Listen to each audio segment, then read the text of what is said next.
swimming enthusiast Cody Miller here. Today, I'm going to show you how to do a perfect world-class open turn. That's a breaststroke turn, a butterfly turn, touch with two hands, get off the wall as quickly as possible. I'm gonna show you how the best in the world do it. 3 key tips to improve your turns quickly and what to avoid. But first, we're gonna get a quick workout in. Just me and Van today, and I don't know if it's because it's legitimately 5 degrees outside, but the pool feels extra cold today. Best part of the day right here, yeah.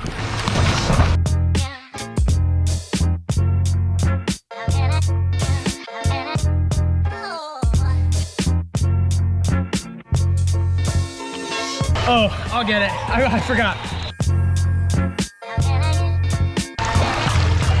We were playing hacky sack for activation. Oh, there's our interval right there. Okay. If you watched last week's video, remember, I lost the Band-Aid. I did the same thing, I forgot again. This time, it didn't quite come off yet. I have crazy blisters on the back of my ankles because I'm doing a row challenge against my friends that work out at my gym. And I'm trying to destroy them, so I'm rowing like 5-10K every night before I go to bed. The goal is for everyone to get 100K in a month on the rower, and I didn't start until the 15th. So I gave them half a month head start. They're already at 50K. I'm gonna get them. They don't understand how crazy I am. All right, we're pulling now, and I'm gonna alternate paddles. I like alternating small paddles, big paddles. A little different tactile awareness.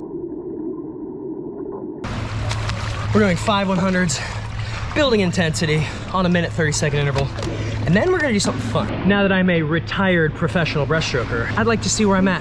I haven't raced or done fast sprinting breaststroke in about 6 months. Literally the last time was at Olympic trials in June of last year. So today, we're gonna just see what I can go in a few fast 50s breaststroke.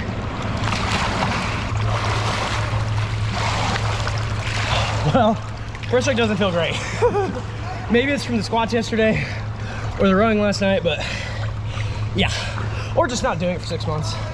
Could be that. Okay, last one just for fun. I'm gonna put fins on, and I'm gonna kick halfway, maybe 15 meter off every wall.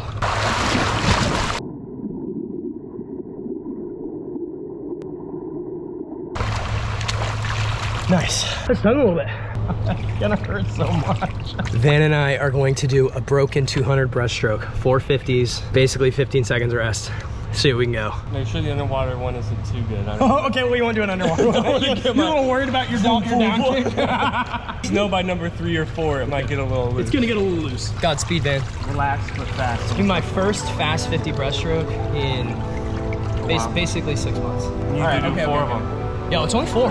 If you say it like that, it's only 4. How bad can it hurt?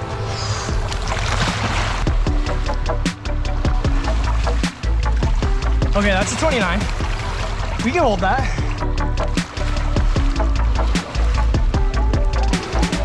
Oh yeah. This is where the devil's hand creeps over your shoulder. Start pulling back.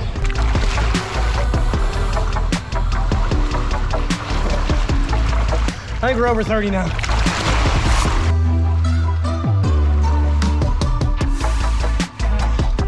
Oh, I saw the double zero. Oh. Wow. Holy. Wasn't that bad. Should have put you in the 2 breasts, dude. Would have been great. We were probably like 202. 202-ish. We're all right, we're decent swimmers. Yeah. I thought number 3 would be the worst. Number 4. We've established that breaststroke it's the least painful stroke. If we were to do 450s, a 200 broken like that, it would have hurt more. It hurt us, but it wasn't the worst thing ever. Freestyle backstroke would have been way worse. That's besides the point. Now, I am going to take you through my perfect open turn, and I'm going to show you the 3 don'ts, the most common mistakes I see people making when they're doing their open turns.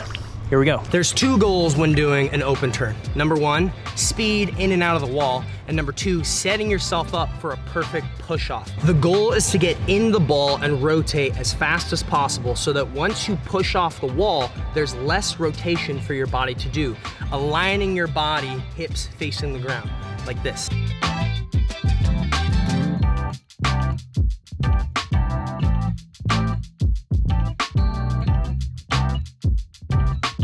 Here are the 3 most common mistakes swimmers make when doing an open turn. Number 1, getting too close to the wall. When the hands touch the wall, the dominant arm buckles just slightly, a slight elbow bend, and the other arm pulls away from the wall.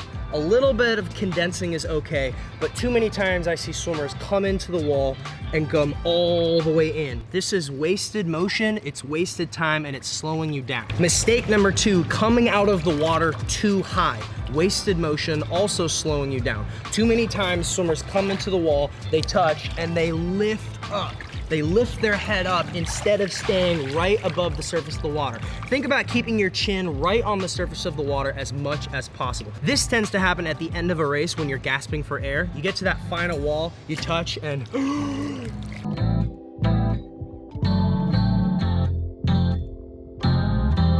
don't do that. Mistake number 3, going straight in and straight out instead of turning to the side.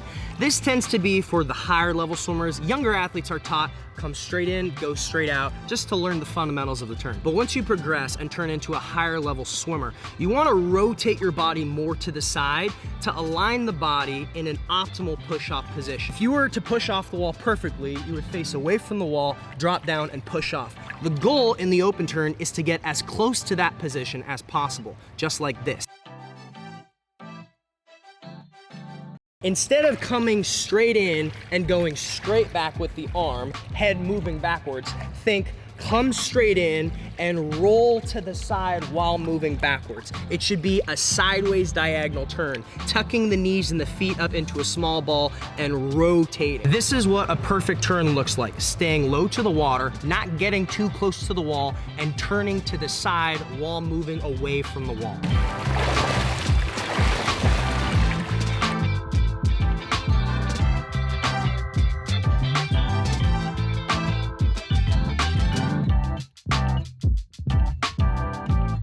Work on those 3 fundamentals, those 3 main tips, and I promise you your open turn will get faster almost immediately. Gotta bundle up. It is insanely cold outside right now. All right, I'm gonna tell you about my Lumen in a second. Let's get out of here. Good news, the weather's warmed up. It's a solid 8 degrees now. Moving in the right direction. A few days ago, I put up an Ask Me Anything poll because I've had a lot of you viewers asking for me to do some Q&A, and it's been a long time, so I'm thinking we're gonna get back into doing that fairly regularly. So we're gonna head to my house and just have a little fun talking about who knows what. And let me tell you about how I'm tracking my diet and knowing what to eat, when to eat with my Lumen. Lumen is the world's first metabolic coach. With just one breath in the morning or after a workout, for me, it measures your metabolism. It then gives you instantly tailored, personalized guidance to help your nutrition, sleep, recovery from workouts, it's really cool. I've been using this biofeedback to help fuel my workouts properly and also recover as efficiently as possible. This was my score this morning, immediately after my workout. Obviously, I needed to carb up because I did more cardio than I've done in quite a while. It's also been really cool for me to learn about my metabolic flexibility, which is the body's ability to switch between different fuel sources. The more metabolically flexible you are as a person, the greater your overall health. And that's something that really interests me from a longevity standpoint as I'm starting to get older. It's what's gonna keep me healthier longer. If you wanna take your health and fitness to the next level, try Lumen. Head to lumen.me/Cody or just click the link in the description below and you'll get 20% off your Lumen. Thank you, Lumen, for sponsoring this video. And right now, Puff is barking. She spends most of her days outside now because of how chilly it is. I mean, this is her weather, but don't roast me too hard for still having our Christmas tree up. There's 1.5 feet of snow on the ground outside. It's chilly, so we're trying to keep the spirits up. For Christmas this year, the boys got like 1 million of these Magnetile things, and we build castles pretty much every day. It's become one of my favorite things, but they do end up all over the house. Anyway, okay, let's get into this Q&A. Nick writes, what moment was the moment you knew you have made it as a pro in swimming? I know exactly when. This was summer of 2014. I was in Quebec, Canada at the Quebec Cup, and I won like 4 events, and the prize money for each event was like $800 or something, and I had never won money before. And so I think I left that meet with almost $3,000, which in reality is not very much money. But it was the first time I was able to accept money as like a professional, as a post-grad. Nowadays in college, you can earn money and it's no big deal. But back then you really weren't allowed to make money as a student athlete. And I remember leaving Quebec and I was like, I felt rich. I had more money in my bank account than I'd had maybe ever. John, Matthew, and a number of people asked this question, how's triathlon training? It's been going really well. I completed a full sprint triathlon distance and I was able to do that pretty much no problem. The main thing is just running. I make sure that I run at least once a week, so I'm getting at least 5 miles of running. Dwayne asks, how is Project 50 Miles shaping up? Would you travel to North Dakota? Great question. Thank you for that. Yeah, in the last video, I announced my next goal, fun goal, that I'm calling Project 50 Miles. Long story short, I want to swim 1 mile in every state in the entire country. And I've done about 30 of them over the course of my lifetime, but this year, 2025, I'd like to maybe try to get all 50 states in, a mile in every state. And the best way for me to do that is to come out for a swim clinic, a swimming event, a speaking event. So if you have any interest in booking me for a swim clinic or a speaking event, just send me an email down there to CodyMillerShow@gmail.com or head to ultimateswimmer.com and request a clinic there. Everyone who does a swim clinic with me, you get to wear an Olympic gold medal, you get to race me, I tell some fun stories, everyone gets photos. I love getting in the pool with all the athletes, young and old, teaching you things, showing you proper mechanics. Anyway, a swim clinic was the first time I ever met an Olympic swimmer. And it's one of my favorite things to do. So wherever you are, if you're interested, down there. Thank you for plugging that for me, Dwayne. Kelly asks, any thoughts on being a broadcaster for the Olympics since Rowdy's last is LA 2028? It would be a lot of fun. I would do it. Completely not up to me. You know, if I get a phone call someday and someone wants me to do some broadcasting, cool. Yep. I love talking swimming. Otherwise, who knows? I just can't imagine Rowdy not doing it. Like, he's been doing it literally my entire life. And all we've ever known is Rowdy. Like, his impact on the sport is just, it really can't be overstated. He's also even nicer in person, like truly just like an amazing person. Abby writes, when going into your freshman year of college, were you nervous for swimming? I was not concerned about the swimming part of being in college. I was genuinely concerned about the workload of school. I was not the best student. I found it difficult to apply myself to things that I wasn't truly interested in. And that was a lot of school. And I had to work really hard at that. And I'm also not a person that can just read something and then automatically I remember it. So school was a little bit of a challenge for me, but, and I was nervous about that freshman year. Joshua asks, are you hoping to race at Masters World Championship soon? I would like to. It's in Singapore in August. I honestly don't really know what the qualification criteria is. It would be a lot of fun. I wish I could go to US Masters Nationals in April, but I can't. I've got a wedding that I'm in and I can't miss that. Jawad, I don't know if I'm pronouncing your name right. Sorry, dude. Advice for men heading into marriage. I'm not a person to give marital advice at all, okay? Keeping in mind regularly that you are on the same team with an open line of communication and you're not just trying to win. You know, like you're trying to win together. You're not trying to defeat the other whenever there's a scuffle or there's a disagreement or there's an argument. That's the main thing, is like you're in it together. I'm not a marriage counselor. I don't know. I mean, I'm doing okay, lucky, but I don't know. Scott Robinson asks, how heartbroken were you after not making the Olympic team? Well, this past year, not heartbroken at all. I was a little upset for like a solid 20 minutes that I didn't have a great last race at the meet. But I got over that, like, if you watch the video from the summer Olympic trial, I got over that like immediately.